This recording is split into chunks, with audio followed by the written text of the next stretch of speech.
ఈ స్టేట్ ఇది. ఆ స్టేట్లో ఇప్పుడు సిపిఎంకి ఒక్క సీటు కూడా రావట్లేదు. అది ప్రాబ్లం. ఓటింగ్ స్ప్లిట్ కావట్లేదు, which is a good thing. దానికోసం మీరు చూడండి, ఏ సీట్ అయినా కానీ మీరు ఫస్ట్ టైం మమతా బెనర్జీ ఎలక్షన్కి వచ్చినప్పుడు బీజేపీ 3వ స్థానం 4వ స్థానం ఉండే మోస్ట్ ఆఫ్ ద కాన్స్టిట్యుయెన్సీస్. అక్కడి నుంచి నెక్స్ట్ ఎలక్షన్కి వచ్చేదాకా బీజేపీ 3వ స్థానానికి వచ్చారు. అప్పుడు కాంగ్రెస్ సిపిఎం ఉన్నారు అప్పుడు కూడా. దాని తర్వాత నెక్స్ట్ ఎలక్షన్ అంటే లాస్ట్ ఎలక్షన్కి వచ్చిన తర్వాత కూడా బీజేపీ సెకండ్ పొజిషన్కి వచ్చేసారు. చాలా కాన్స్టిట్యుయెన్సీ 64-70 సీట్లు గెలిచారు వాళ్ళు. కానీ బీజేపీ ఒక లెసన్ ఏం నేర్చుకున్నారంటే, నేను చెప్పాను 74 ఎంత గెలిచారు, ఇప్పుడు 65 ఎంత ఉందో. ఈ డిఫెక్టర్స్ని పార్టీలో తీసుకుంది, పార్టీకి పెద్దగా ప్రాబ్లం అయిపోయింది.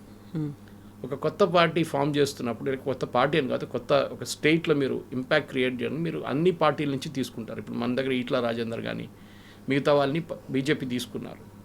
దాని ఇంపాక్ట్ కనిపిస్తుంది ఇప్పుడు కూడా. బండి సంజయ్కి ఈట్ల రాజేందర్కి పడదు.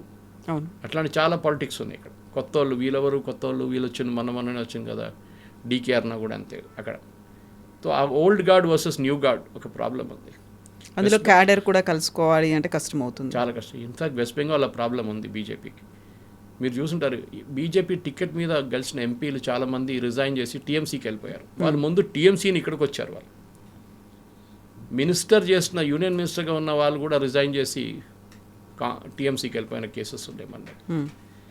ఆ పరిస్థితిలో ఈవెన్ సువేందు అధికారి తీసుకోండి, who the leader of opposition నా, ఆయన 2011 దాకా ఈ was TMC man, Congress leader ఉండేదంట.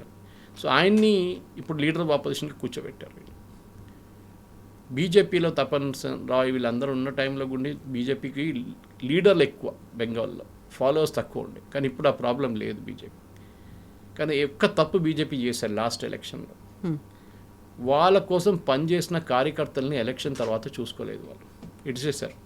మీరు చూసుంటారు, ఆల్మోస్ట్ ఒక 16 మందిని చంపేశారు ఈ టీఎంసీ వాళ్ళు. అది ఏదో సూసైడ్ అంటారు, ఏదో యాక్సిడెంట్ అని చెప్పి పుష్ చేసేసారు. కేసు అటాక్స్ చాలా జరిగింది. అది ఒక పెద్ద ప్రాబ్లం. ఎందుకంటే నాకు తెలిసిన చాలామంది ఫ్రెండ్స్ అక్కడ ఉన్నారు, వాళ్ళు అదే చెప్పారు, మమ్మల్ని పార్టీ కాపాడుకోలేదు, మేం పార్టీ కోసం ఎందుకు పనిచేయాలి. ఇదొక లాజిక్ వచ్చిందన్నమాట. సో ఇప్పుడున్న పరిస్థితుల్లో యంగ్ ఓటర్స్ని అట్రాక్ట్ చేయడానికి ట్రై చేస్తున్నారు. మనకందరూ తెలిసిందే, మమతా బెనర్జీ ఆమె పెళ్లి చేసుకోలేదు, సో ఆమె వారసత్వం చెప్పడానికి Abhishek Banerjee. Same thing with Mayawati also, అక్కడ అదే ప్రాబ్లం ఉంది. అభిషేక్ బెనర్జీ కొంచెం అరగెంట్, ఎందుకంటే ఒకటి యంగ్స్టర్స్ వాళ్ళ బ్లడ్లోనే ఉంటుంది. సో తృణమూల్ కాంగ్రెస్ ఏం చేస్తున్నారంటే ఈసారి బీజేపీ యూజ్ చేస్తున్న అదే స్ట్రాటజీ యూజ్ చేస్తున్న. బీజేపీ దాంట్లో ఒక మహిళ ఉంది, వాళ్ళ పొద్దున్న ఆమె గురించి పోస్ట్ చేశాను కూడా, పని మనిషి. ఆమె లాస్ట్ టైం ఎలక్షన్లో పోటీ చేసి 40% ఓట్లు తీసుకుంది ఆమె. 40%. She didn't win, but another lady was a daily wage worker, ఆమె గెలిచి ఎమ్మెల్యే కూడా అయింది. దాంట్లో ఒక పెద్ద లెసన్ ఉండే బీజేపీ, మీరు ఈ సూపర్ స్టార్స్ని, ఫిలిం స్టార్స్ని తీసుకోకుండా you work with ground level workers, మీకు ఓట్ చేయడానికి చాలామంది ఉంటారు. తో తృణమూల్ ఏం డిసైడ్ చేస్తున్నారంటే, సరే ఇది ఇట్లా ఉంటే మా వైపు మేము యంగ్స్టర్స్ని తీసుకుంటాం అంటున్నారు.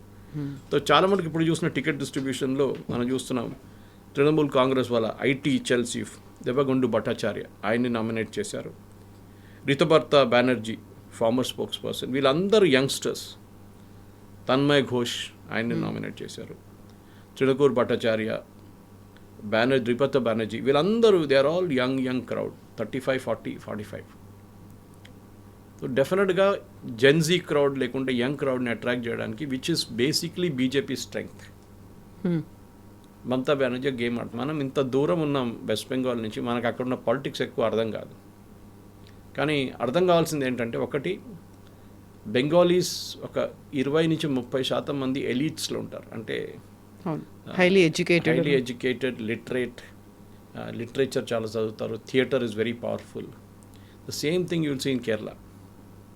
కేరళైట్స్కి బెంగాలీస్కి అంటారు fish and coconut are all same. వీళ్ళందరూ they have the same love for it అని చెప్తారు, అండ్ కమ్యూనిజం ఆల్సో. అక్కడున్న ఈ పరిస్థితుల్లో ఇప్పుడున్న దాని ప్రకారం వెస్ట్ బెంగాల్లో బహుశా ఈసారి it will be a tough race, అదే కనిపిస్తుంది. ఎందుకంటే నా దగ్గర డేటా చూస్తే సిపిఎం కూడా ఈసారి ఒక 5-6% ఓట్లు సిపిఎం తీసుకెళ్తే then Mamata Banerjee will be in trouble. That is the main thing. వీళ్ళు బీజేపీ వైపు నుంచి మనం చూస్తే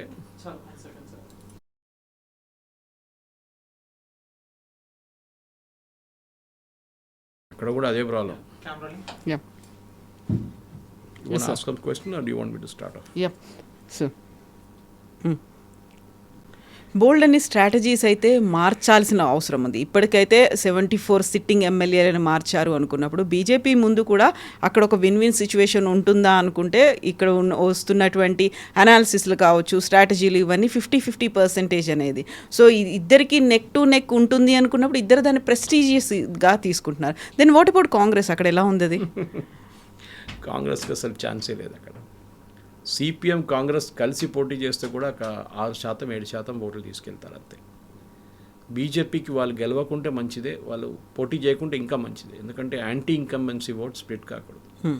మమతా బెనర్జీ 3వ సారి, కానీ ఆమెకి యాంటీ ఇన్కంబెన్సీ ఉందంటే ఉంది. బట్ ఆమె ఏమంటుందంటే యాంటీ ఇన్కంబెన్సీ గవర్నమెంట్ వ్యతిరేకంగా కాదు, ఇండివిజువల్ ఎమ్మెల్యేస్. ఇప్పుడు చెప్పాను చూడండి, నేను ఇండివిజువల్ ఎమ్మెల్యేస్ వ్యతిరేకంగా నా ఎమ్మెల్యేస్ని మార్చేస్తే అయిపోతుంది. సో 215లో 74 మంది ఎమ్మెల్యేస్ని తీసేశారు, విచ్ ఇస్ టెక్నికలీ ఆల్మోస్ట్ 1/3 కొత్త ఫేసెస్ని తీసుకొస్తున్నారు అన్నమాట. అదే టైంలో కొంతమంది వెటరన్స్ని ఉంచుకోవాల్సి వస్తుంది. ఫర్ ఎగ్జాంపుల్ దెబశిష్ కుమార్, ఆయన టీఎంసీ రాజ్బిహారీ నుంచి పోటీ చేస్తున్నారు. సో కల్కట్టా పక్కన ఉన్న ఏరియాస్లో అంతే అన్నీ మనం మాట్లాడుకున్నప్పుడు ఇంటలెక్చువల్ ఎల్డర్లీ వాళ్ళని తీసుకొస్తున్నారు అనమాట. అక్కడే ఎస్ఐఆర్ ప్రాసెస్లో చాలా మటుకు ఓటర్స్ డిలీట్ అయింది ఈ ఏరియాస్ నుంచి. అక్కడ కొత్త వాళ్ళు తీసుకొస్తే ప్రాబ్లం అవుతుందని మమతా బెనర్జీకి చాలా క్లియర్గా తెలిసిపోయింది. ఎందుకంటే బీజేపీ దీని మీద మళ్ళీ అదే క్యాంపెయిన్ చేస్తున్నారు. అంటే మీరు బంగ్లాదేశ్ వాళ్ళని తీసుకొచ్చి ఇక్కడ పెట్టి వాళ్ళ ఓట్లు తీసుకుంటున్నారు. ఇప్పుడు జరిగిన డిలీషన్స్లో ఒక్క కాన్స్టిట్యున్సీలో అనలైజ్ చేస్తే ఆల్మోస్ట్ 20,000 మందిని తీసేశారు ఆ కాన్స్టిట్యున్సీ నుంచి ఫస్ట్ లిస్ట్లోనే. ఆ 20,000 మందిలో ఆల్మోస్ట్ 16,000 మంది లాస్ట్ లోక్సభ ఎలక్షన్లో ఓటేసారు. వీళ్ళందరూ చనిపోయిన వాళ్ళు, 10 సంవత్సరాల ముందు చనిపోయారు, దానికన్నా ముందంట 10 years above that.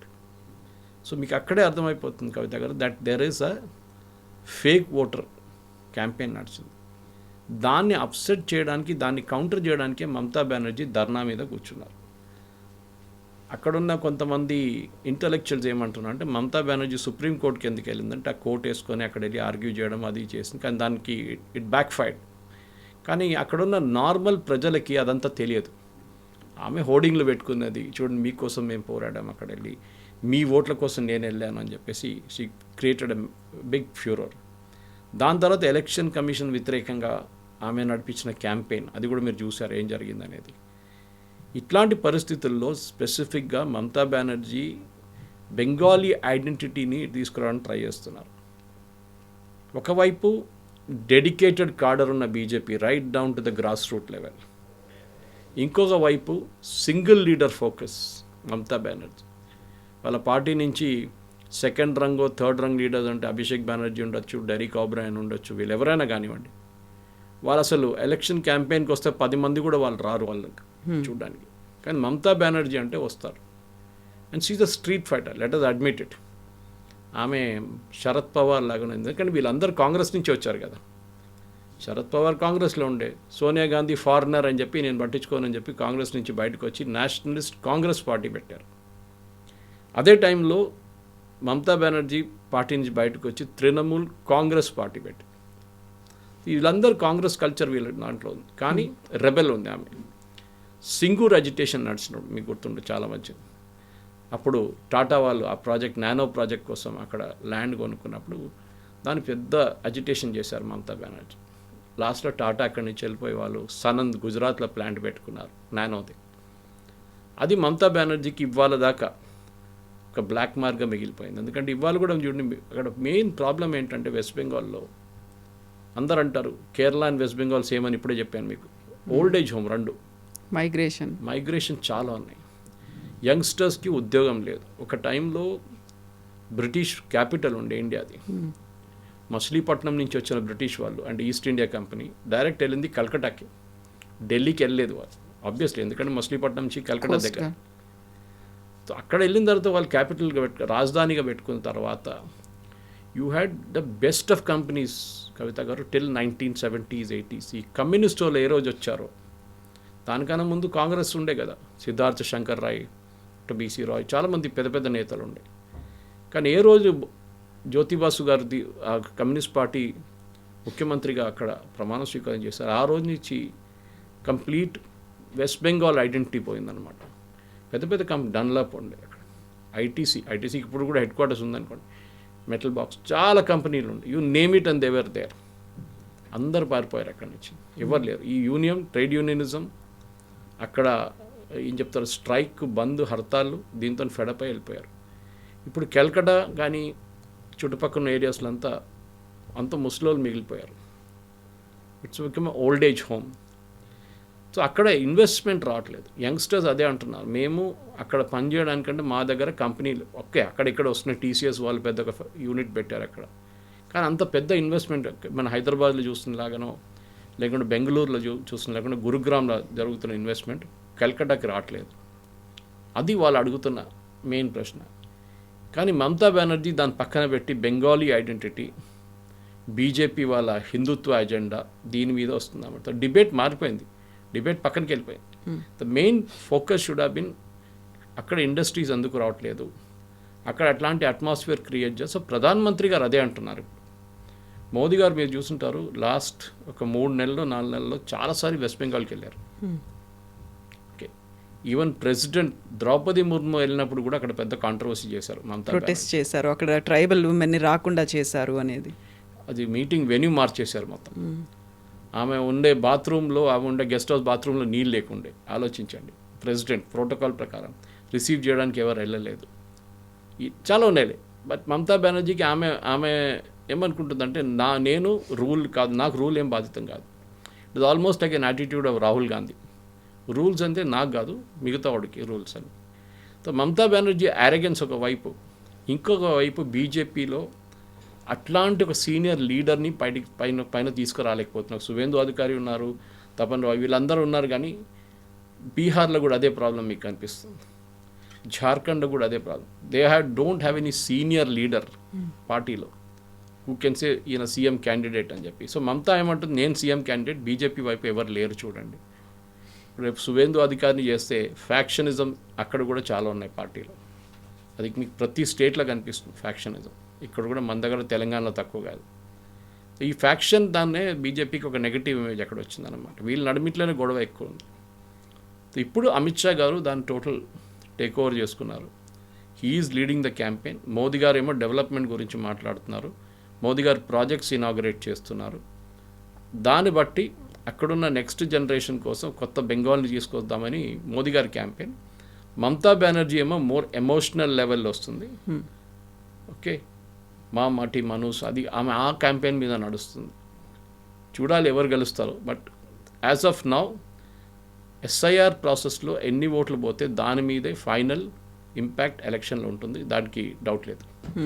And surveys కూడా చెప్తున్నాయి అక్కడ 50-50 అనేది ఉన్న తర్వాత అక్కడున్నటువంటి కామన్ పబ్లిక్ ఏం ఆలోచిస్తున్నారు, ఎటువైపు చూస్తున్నారు? మొత్తం వెస్ట్ బెంగాల్ మీద మన నేషన్ అంతా ఫోకస్ పెట్టింది అక్కడే కనిపిస్తోంది. వెస్ట్ బెంగాల్లో ఏం జరుగుతోంది, మమతా సర్కార్ మారుతుందా, బీజేపీ వస్తుందా అనుకున్నప్పుడు డెఫినెట్లీ బీజేపీకి రావాలంటే బీజేపీకి మైనారిటీ ఓట్స్ రాదు. Let us appreciate that fact. రాదు. అది మీరు ముర్షిదాబాద్ ఉండొచ్చు, మాల్డా ఉండొచ్చు, 24 పర్గనాస్ ఉండొచ్చు, ఈవెన్ కల్కటా, అవుటర్ కల్కటా ఉండొచ్చు, with in Calcutta also. So దాంతోనే బీజేపీకి తెలుసు వాళ్ళు ఆ స్ట్రాంగ్ పాయింట్ అనేది బెంగాలీ ఐడెంటిటీ హిందుత్వతో కలిసిందనమాట. మమతా బెనర్జీ ఏమో హిందుత్వ ఐడెంటిటీ లేకుండా ఉన్న బెంగాలీని తీసుకొస్తున్నారు. ఆమె ఓట్ బ్యాంక్ చాలా క్లియర్, అది ముస్లిం ఓట్ బ్యాంక్. నాకు సర్ప్రైజింగ్ ఏమనిపిస్తుందంటే అక్కడ మన చార్మినార్ పార్టీ ఇంకా అక్కడ వెళ్ళలేదేమో. ఆయన ప్రతి స్టేట్లో ట్రై చేస్తారు లక్. ఏఐఎంఎం, మజ్లీస్, ఇత్తెహాదుల్ ముసల్మీన్. ఓవైసీ గారు ఎందుకు అక్కడ వెళ్ళట్లేదు? ఓవైసీ గారు పోటీ చేస్తారా ఈసారి? అది ఒక పెద్ద ప్రశ్నగా ఉంది. ఎందుకంటే ముస్లిం ఓట్స్ తీసుకెళ్లాలంటే ఆయన బీహార్లో చేసినట్లు 5 ఎమ్మెల్యే సీట్లైనా ఆయనకు డెఫినెట్గా వస్తుంది. కానీ బెంగాల్లో ఆయన చేయట్లేదు. దానికి కారణాలు ఉండొచ్చు ఏదైనా.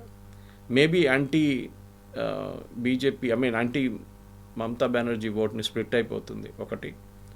నెక్స్ట్ ముస్లిం ఓట్లు తీసుకెళ్ళిపోతే దాని బెనిఫిట్ బీజేపీకి వస్తుంది బీహార్లో జరిగినట్లు అని చెప్పి ఓవైసీ గారు థాట్ ప్రాసెస్ ఉండొచ్చు. ఎందుకంటే పక్కన అస్సాంలో పోటీ చేస్తున్నారు ఆయన, ఇక్కడ ఎందుకు చేయట్లేదు? అండ్ లాస్ట్ మినిట్లో ఏమైనా అనౌన్స్మెంట్ ఉండొచ్చేమో, చెప్పలేం. ఉండొచ్చు, ఏదైనా జరగవచ్చు. ఎందుకంటే ఇప్పుడు ఒక రాజ్యసభ ఎలక్షన్లో మనం చూసాం, ఎంఐఎం ఓట్ చేశారు ఓకే, ఎంఐఎం ఓట్ చేసిన తర్వాత కూడా బీహార్లో గెలవలేకపోయారు వాళ్ళు, తేజస్వి వాళ్ళ పార్టీ. సో వీళ్ళు అలయన్స్గా ఉండరు, కానీ ఓవైసీ వాళ్ళు అక్కడ వెళ్తే డెఫినెట్లీ ముస్లిం ఓట్ బ్యాంక్ స్ప్లిట్ అవుతుంది. కానీ ఆయన మోస్ట్లీ వెళ్ళరు. లాస్ట్ టైం కూడా ఆయన అంత యాక్టివ్గా పార్టిసిపేట్ చేయలేదు. కానీ మమతా బెనర్జీకి మేజర్ డౌట్ ఏంటంటే ఓటర్ లిస్ట్ నుంచి ఎవరిని తీసేస్తారు, అది ఉందన్నమాట. ఫర్ ఎగ్జాంపుల్ నేను ఒక ఎగ్జాంపుల్ ఇస్తాను. నేను కోల్కతా చుట్టుపక్కల ఉన్న కొన్ని కాన్స్టిట్యూన్సీ తీసుకుందాం. జోరసంకు అనే ఒక కాన్స్టిట్యున్సీ ఉంది కవిత గారు. అక్కడ ఈ ఎస్ఐఆర్ ప్రాసెస్లో ఇప్పుడు దాకా 35% మంది ఓటర్స్ని తీసేశారు. That is almost 1.9 lakh voters. Only one constituency, assembly constituency. So మీరు ఆలోచించండి దాని ఇంపాక్ట్ ఎంత పెద్దగా రాబోతుంది అనేది. And this is a semi urban అని చెప్పుకోవచ్చు కాన్స్టిట్యున్సీ, కల్కటాలో ఉన్న చుట్టుపక్కల. సో డెఫినెట్లీ దాని ఇంపాక్ట్ ఉంటుంది. ప్రతి కాన్స్టిట్యున్సీలో మీరు చూసుకుంటే డిలీషన్స్ చాలా మటుకు వస్తుంది. 66,000, 1.9 lakh, 32%. మీకు చౌరంగి నుంచి కూడా అంతే 1.9 lakh ఓట్స్ తీసేశారు. సో డెఫినెట్లీ దాని ఇంపాక్ట్ రాబోతుంది. అక్కడ మమతా బెనర్జీ ఏం చేశారంటే నేను చెప్పినట్లు వాళ్ళ వెటరన్స్ని ఉంచుకున్నారు, అంటే పాత ఫేసెస్. సో దట్ కొత్త వాళ్ళు తీసుకొస్తే ప్రాబ్లం అవుతుంది, పాత వాళ్ళు పెట్టుకున్నారు. కానీ this complete thing SIR process మీద ఈసారి ఎలక్షన్ ఫైనల్ రిజల్ట్ రాబోతుంది. దాంట్లో if it is more than 1 crore దాని ఇంపాక్ట్ ఇంకోటి ఉంటుంది. 80 లక్షల దగ్గర ఆగిపోతే ఇంపాక్ట్ ఇంకోటి ఉంటుంది. మనం బీహార్లో చూసాం, మీకు గుర్తుంటుంది.